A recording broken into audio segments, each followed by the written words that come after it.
하나님의 거룩한 사람 엘리사에게 식사 대접을 하고 또 그가 잠시 왔다 갔다 하면서 들르면서 편히 쉴 수 있도록 방을 만들어준 것은 자기가 보답을 받기 위해서, 보상을 받기 위해서 한 일이 아니라고 여겼기 때문이었습니다. 이것만 보더라도 성경이 왜 이 여인을 8절에서 귀한 여인이라고 말하는지 알 수 있는 대목입니다. 사람들은요, 저도 그러고 여러분들도 그러고 우리 사실 그렇잖아요. 조금만 공이 있으면 공치사를 하려고 듭니다. 그죠? 내가 무언가를 열심히 했거나 무언가를 잘 했으면 그것을 남들이 알아주기를 바라는 것이 사실 인지상정이에요. 누가 나를 알아주면 기분이 좋잖아요. 기분이 나쁠 리가 없잖아요. 공치사를 하려고 듭니다. 그런데 그것을 알아주지 않으면 사실 서운해하고 또 매우 섭섭하게 생각합니다. 그런데 수냄 여인은 마땅히 할 바를, 하나님의 거룩한 사람에게 내가 마땅히 할 바를 했다. 보답을 받으려고 한 것 아니고 공치사를 받으려고 한 것 아니고 칭찬을 받으려고 한 것 아니다라고 생각하는 아주 겸손한 여인이었다라는 것입니다. 하나님 보실 때에 하나님 가장 귀하게 여기는 사람은 겸손한 사람이거든요. 그래서 성경은 이 여인을 귀한 여인이라고 표현하고 있는 것입니다. 이 여인의 마음이 엘리사를 더욱 기쁘게 하였습니다. 자, 근데 이때 눈치 빠른 엘리사의 사환 게하시가 이 여인에게 아들이 없음을 엘리사에게 알려줍니다. 오늘 본문에서 이제 문제의 그 사환 게하시가 처음 등장합니다. 우리는 여러분도 잘 아시는 그 나아만 사건 때문에 게하시가 아주 형편없는 사람으로 우리 그렇게 인식하고 있습니다. 하지만 여러분, 원래 게하시는요, 사실 굉장히 능력 있는 사람이었습니다. 마치 엘리사가 엘리야의 사환으로 있었던 것 같은 그런 위치에 있었던 사람입니다. 엘리사 선지자가 처음 엘리야 선지자의 사환으로 시작을 했듯이 게하시는 엘리사 선지자의 사환으로 있었던, 그러니까 엘리사가 처음에 처했던 그 위치와 거의 같은 위치에 있었던 사람이 바로 이 게하시입니다. 그러니까 다시 말해서 엘리사의 후계자가 될 수 있었던 사람. 엘리야의 사환으로 엘리사가 있다. 엘리사가 그 다음 선지자가 되었고, 엘리사의 사환으로 게하시가 있었고, 이 게하시가 제대로만 했다면 엘리사의 뒤를 이어서 그 사역을 이어받을 수 있는 후계자가 될 수 있었던 탁월한 사람이었습니다. 능력 있는 사람이었습니다.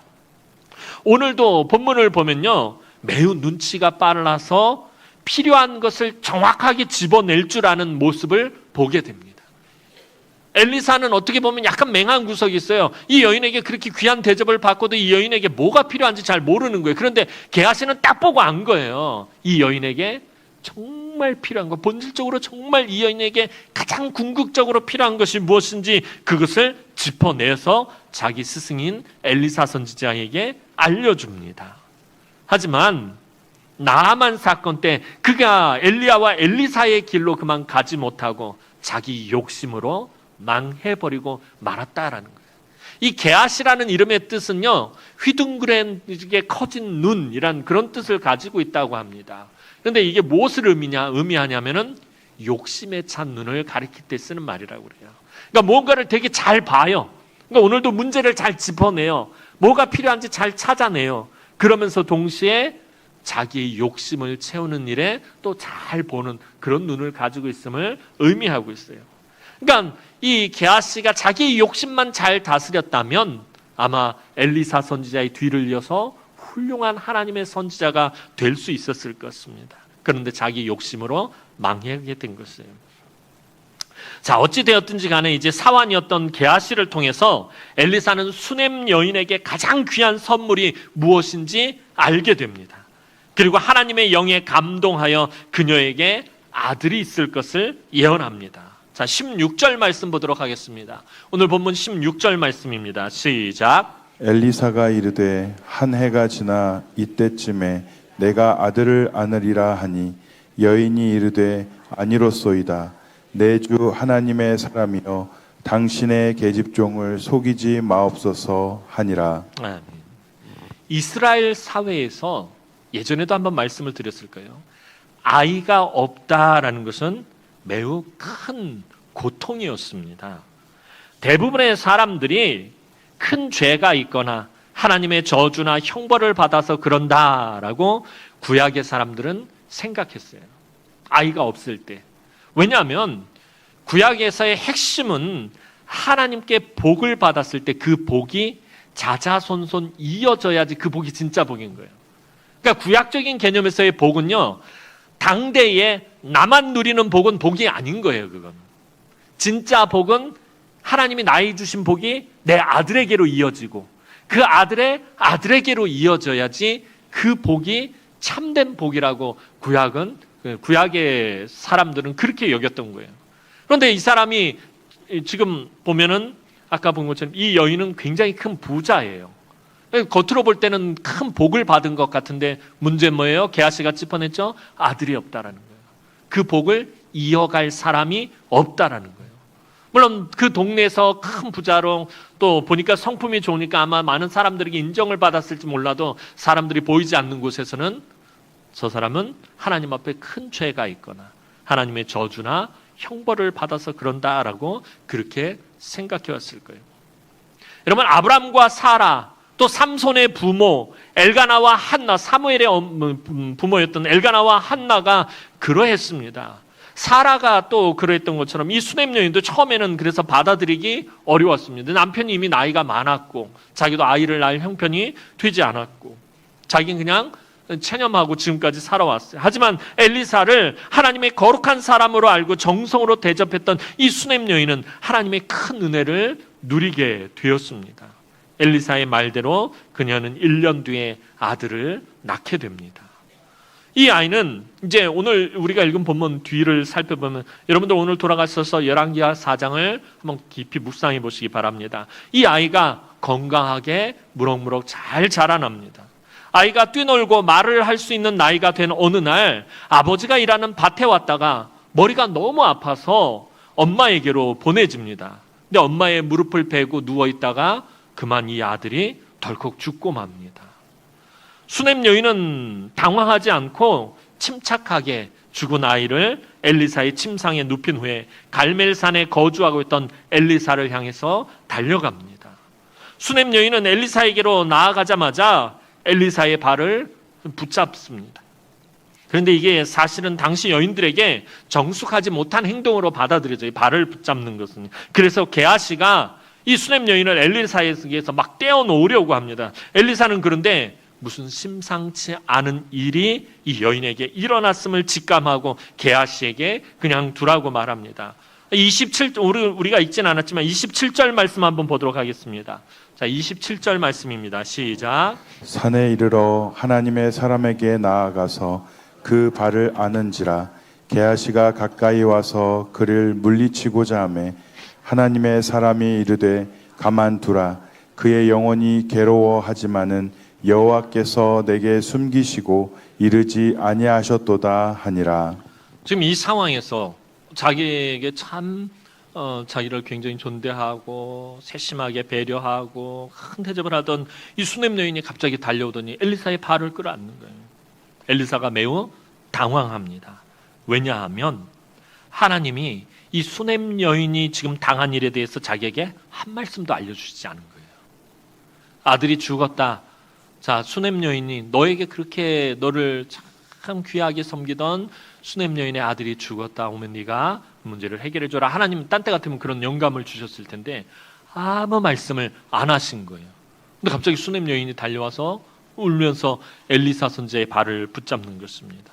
근데 엘리사가 얼마나 당황했겠어요. 이런 적이 없는데 늘 하나님이 영감을 주시고 뭔가를 미리 알려주시고 뭔가 대책을 주셨는데 아무런 말씀이 없으셨던 것입니다. 하나님이 여기서 엘리사 선지자에게 한 말씀도 주시지 않은 것은 아무리 능력 있는 선지자들이라 할지라도 이들은 모두 하나님의 말씀에 절대적으로 의존하고 있다는 것을 알려주시기 위해서였어요. 하나님이 말씀해 주시지 않으면 이들은 그저 평범한 사람들보다도 못한 존재라는 것입니다. 여러분, 오늘 저와 여러분들도 마찬가지입니다. 우리 그리스도인들이 하나님의 말씀에 의존하지 않으면, 여러분들의 삶에 하나님의 말씀이 부어지지 않으면 아무것도 아니라는 것입니다. 저와 여러분들이 이 말씀의 은혜를 누리지 못하면 여러분, 이 세상에서 우리 아무것도 할 수 없는 존재다라는 거예요. 그런데 아무리 부족하고 연약하고 허물이 많고 배우지 못하고 건강이 없고 가진 것이 없는 사람일지라도 그 사람에게 하나님의 말씀이 부어지면, 하나님의 말씀의 은혜가 넘치면 하나님의 거룩하고 존귀한 사람이 된다라는 것입니다. 그래서 말씀이 중요한 것입니다. 이제 모든 사실을 알게 된 엘리사는 게하시를 급히 여인의 집으로 먼저 보내려고 합니다. 엘리야의 능력이 엘리사에게 나타났듯이 이 게하시에게도 나타날 것을 생각하며 게하시에게 자신의 지팡이를 주며 급히 그를 보냈습니다. 그런데 수넴 여인은 엘리사가 직접 갈 것을 요청합니다. 자, 30절 말씀 보도록 하겠습니다. 30절 말씀입니다. 시작. 아이의 어머니가 이르되 여호와께서 살아계심과 당신의 영혼이 살아계심을 두고 맹세하노니 내가 당신을 떠나지 아니하리이다. 엘리사가 이에 일어나 여인을 따라가니라. 자, 원래는 급하니까 게하시를 먼저 자기 지팡이를 손에 쥐어서 보내려고 했는데 이 수넴 여인이 이 엘리사 선지자가 갈 것을 요청합니다. 근데 이 수넴 여인의 말을 듣자마자 엘리사가 급히 이 여인을 따라 나갑니다. 사실 이 수넴 여인의 고백, 아이의 어머니가 이르되 여호와께서 살아계심과 당신의 영혼이 살아계심을 두고 맹세하노니 내가 당신을 떠나지 아니하리다 라는 이 여인, 수넴 여인의 이 말은요, 사실 누가 했던 말이냐면 엘리사 선지자가 엘리야 선지자에게 했던 말이에요. 엘리야 선지자가 이제 승천을 해야 되는데 엘리사가 자꾸 따라오니까 너 이제 따라오지 마라, 하나님이 나를 들려 올릴 것이다. 그때의 엘리사 선지자가 엘리야 선지자에게 했던 말이 오늘 수넴 여인이 한 말이었습니다. 지금 여인의 의지가 엘리야를 끝까지 쫓으려 했던 자신의 의지와 같다라는 생각을 하고서는 이 여인과 함께 수넴으로 가게 된 것입니다. 여러분, 엘리사가 엘리야를 끝까지 따름으로 인해서 받게 된 것이 뭐예요? 성령이 하시는 역사가 갑절이나 자신에게 있게 되었다는 거예요. 그런데 이 여인의 입을 통해서 자기가 했던 그 말이 나오는 것을 보고 이 여인에게 성령의 역사가 갑절이나 일어날 것을 엘리사가 깨닫고서 급히 이 여인을 따라가게 된 것입니다. 수넴에 있는 그 여인의 집에 도착한 엘리사는 죽은 아이가 놓여있는 자신의 방으로 들어갔습니다. 죽어있는 아이를 바라보면서 엘리사가 할 수 있는 일이 사실 없잖아요. 이미 아이가 죽어버렸기 때문에. 그런데 엘리사가 할 수 있는 일이라고는 사실 기도하는 일밖에 없었습니다. 33절 말씀 보도록 하겠습니다. 33절 말씀입니다. 시작. 들어가서는 문을 닫으니 두 사람뿐이라. 엘리사가 여호와께 기도하고. 자, 성령이 하시는 역사가 갑절이나 있었던 이 갑절의 영감을 받은 엘리사 선지자라고 해서 기도하지 않은 것은 아니다라는 것입니다. 엘리사 선지자도 그랬고 엘리야 선지자도 그랬고 하나님의 특별한 능력을 받은 사람들이라고 해서 기도하지 않아도 되는 것 아니었다라는 것입니다. 엘리사 선지자는 기도하고 라고 말하고 있어요. 오늘 하나님께서 엘리사에게 수넴 여인이 갑자기 당한 이 슬프고 기가 막힌 일을 알려주지 않음으로 인해서 엘리사가 지금 어떻게 해야 돼요? 하나님 앞에 더 매달릴 수밖에 없는 상황이 되고 말았다는 거예요. 하나님이 함께 하시지 않고 말씀하시지 않으면 자신은 아무것도 아니라는 것을 엘리사 선지자가 비로소 또 한 번 깨닫게 된 것입니다. 엘리야 선지자보다 갑절의 영감을 받았어요. 갑절의 영감을 받았다는 말은 갑절의 능력을 받았다는 거예요. 갑절의 사명을 받았고요. 어떻게 보면 엘리사 선지자 마음에 약간 교만한 마음이 있었을지도 모르겠어요. 그런데 이 사건을 통해서 엘리사 선지자가 하나님 앞에서 철저하게 낮아질 수밖에 없어요. 하나님이 말씀해 주시지 않으면 내가 아무것도 알지 못하고, 하나님이 능력을 주시지 않으면 내가 아무것도 행할 수 없고, 내가 아무것도 아니구나라는 것을 깨달게 되는 거예요. 이때 엘리사 선지자가 할 수 있는 것은 기도하는 것밖에 없었다는 거예요. 그 능력의 선지자 엘리사도, 그 위대한 엘리야보다 갑절의 영감을 받은 엘리사도 하나님 앞에 매달려 기도할 수밖에 없었다라는 것입니다. 그리고 엘리사는 이 아이 위에, 죽은 아이 위에 엎드려서 기도하기 시작합니다. 34절 말씀 보도록 하겠습니다. 34절 말씀입니다. 시작. 아이 위에 올라 엎드려 자기 입을 그의 입에, 자기 눈을 그의 눈에, 자기 손을 그의 손에 대고 그의 몸에 엎드리니 아이의 살이 차차 따뜻하더라. 엘리사 선지자의 이 모습은요, 사실 예수님의 모습을 상징하고 있는 것이에요. 예수님께서 우리를 위해 하신 것과 같은 일을 상징하고 있어요. 여러분, 예수님은 십자가에서 우리의 죽은 입과 눈과 손을 가져가시고 당신의 것으로 바꾸어 주셨어요. 여러분, 우리 주님이 십자가에 달려 죽으심으로 인해서 우리의 어두웠던 눈이, 하나님을 볼 수 없었던 눈이 하나님의 영광을 볼 수 있게 됐고요, 하나님 나라를 볼 수 있게 됐고요, 하나님의 비전을 볼 수 있게 됐고요. 우리 주님이 십자가에 달려 죽으심으로 인해서 우리의 입이 망령된 것들을 말하고 죄악들을 쏟아내고 더러운 것들을 쏟아내던 우리의 입이 하나님을 찬양하고 하나님을 경배하고 복음을 전하는 입이 되었고요, 악한 일을 행하던 우리의 손이, 악한 곳을 향해 달려가던 우리의 발을 우리 주님이 당신의 것으로 바꾸어 주셨어요.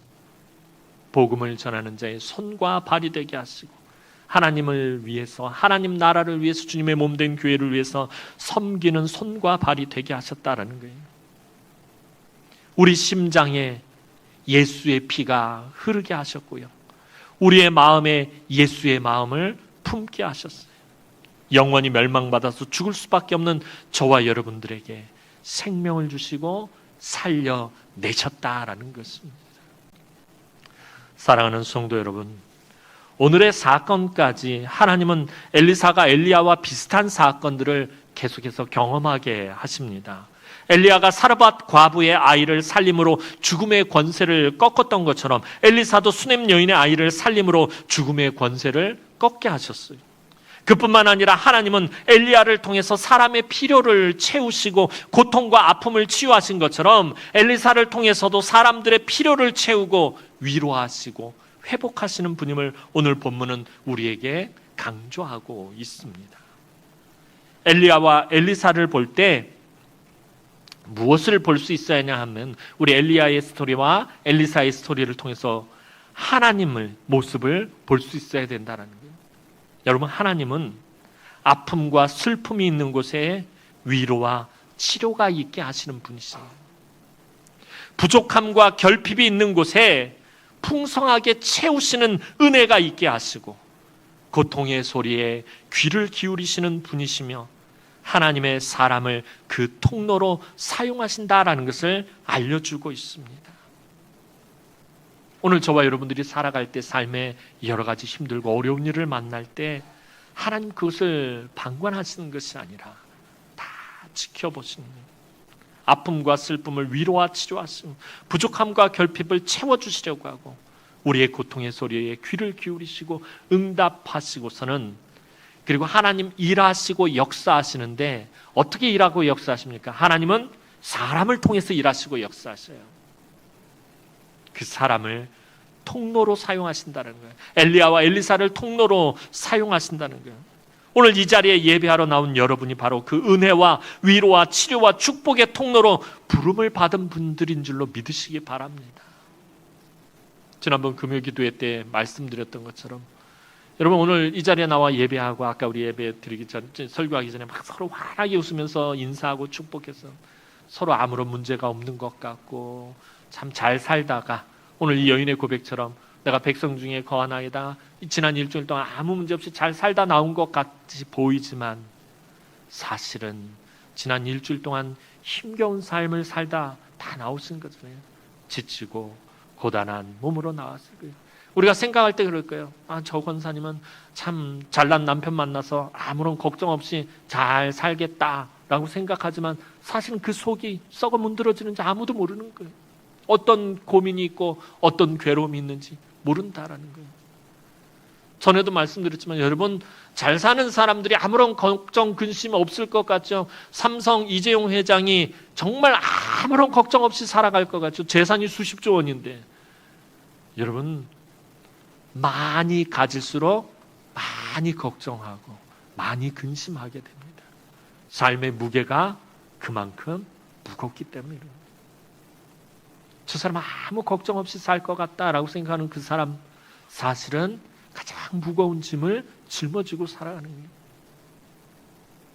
그래서 제가 늘 여러분들에게 말씀드리는 게, 주일날 우리가 만났을 때 지난 일주일 동안 아무도 알지 못하는, 정말 말 못할 그런 고민과 걱정과 근심과 염려와 또 서러움과 원통함과 분노함으로 살다가 이곳에 나왔을 때, 오늘 말씀처럼 하나님께서 저와 여러분들을 통로로 사용하기를 원하신다라는 거예요.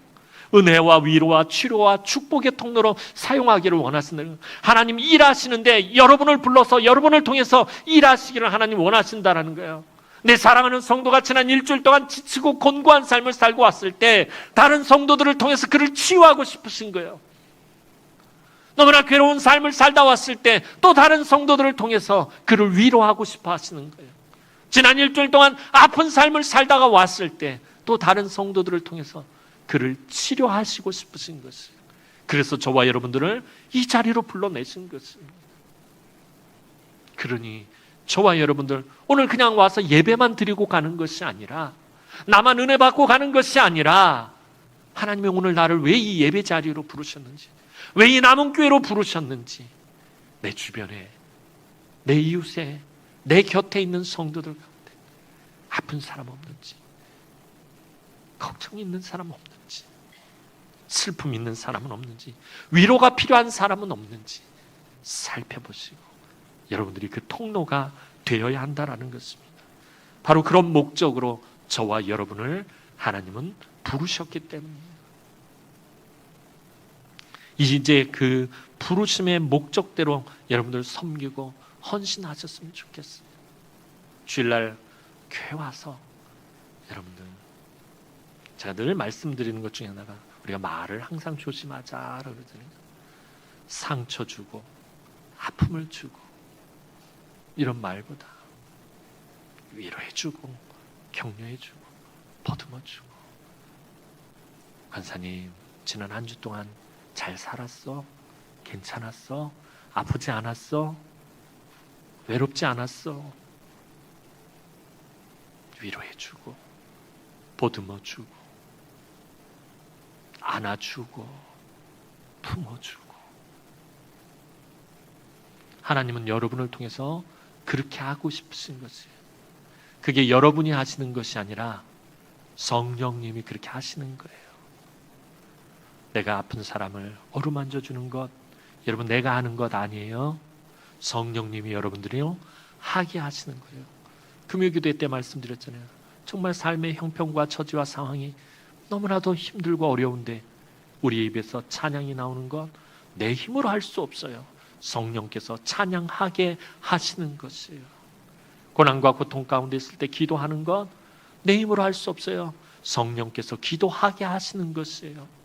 나도 지난 일주일 동안 지치고 고된 삶을 살다 왔는데, 나도 위로받기 원하고, 나도 격려받기 원하고, 나도 사랑받기 원하는데도 하나님이 나를 통해서 다른 사람들을 위로하시고 치료하시고 회복하시기를 원한다는 거예요.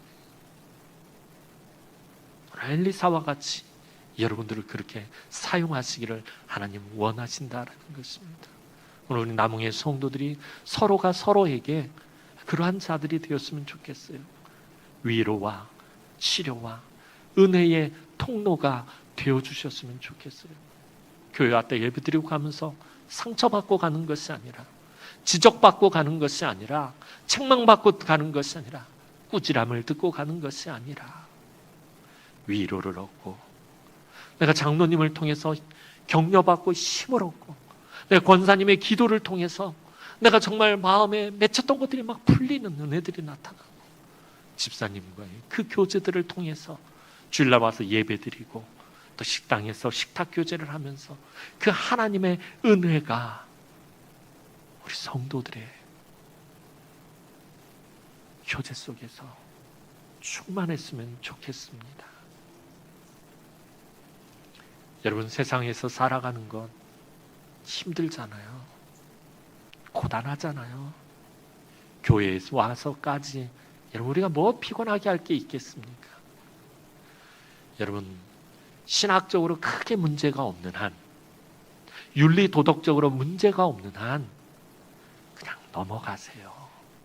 그 일일이 다 지적하고 다 말하고 서로가 피곤해요. 여러분, 저와 여러분은 가시로 부름을 받은 게 아니잖아요. 그죠?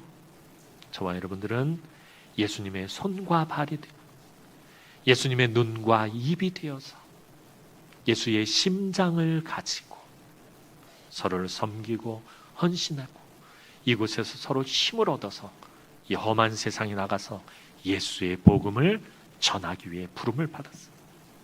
그 목적대로, 그 부르심대로 섬기고 헌신할 때에 하나님의 풍성케 하시는 치료와 회복과 은혜와 축복의 역사가 사랑하는 우리 남흥의 성도들이 모이는 모든 곳에, 우리 성도들이 가서 만지는 모든 곳에, 우리 성도들이 발로 밟는 모든 땅에 갑절로 나타나기를 주님의 이름으로 축원합니다. 기도드리겠습니다. 사랑과 은혜가 많으신 아버지 하나님, 은혜와 사랑을 진심으로 감사를 드립니다. 오늘도 하나님, 참 하나님 앞에 애통하는 심령으로, 갈급한 심령으로, 간절한 심령으로 나와 예배하는 우리 남흥의 모든 성도들을 하나님 위로하여 주옵소서. 하나님 은혜를 베풀어 주옵소서. 우리 성도들 한 사람 한 사람 서로의 손길을 통해서, 그 입술을 통해서, 하나님 그 눈빛을 통해서, 그 몸짓 하나를 통해서 하나님 우리가 서로에게 위로를 얻고 힘을 얻고 격려를 받으며 하나님의 그 따뜻한 사랑을 느끼며 하나님이 험한 세상으로 나아가서 다시 승리하는 삶을 살아갈 수 있도록 은총을 베풀어 주옵소서. 그래서 우리 남흥의 모든 성도들이 은혜와 위로와 치료와 축복의 통로로 너무나 귀하게 쓰임받을 수 있도록, 하나님, 우리 남흥교회가 정말 하나님 앞에서 행복한 교회가 되었으면 좋겠습니다. 예배 드릴 때마다 하나님 치료의 역사가 나타났으면 좋겠습니다. 하나님, 우리 성도들이 교제할 때마다 사랑의 뜨거운 역사들이 나타났으면 정말 좋겠습니다.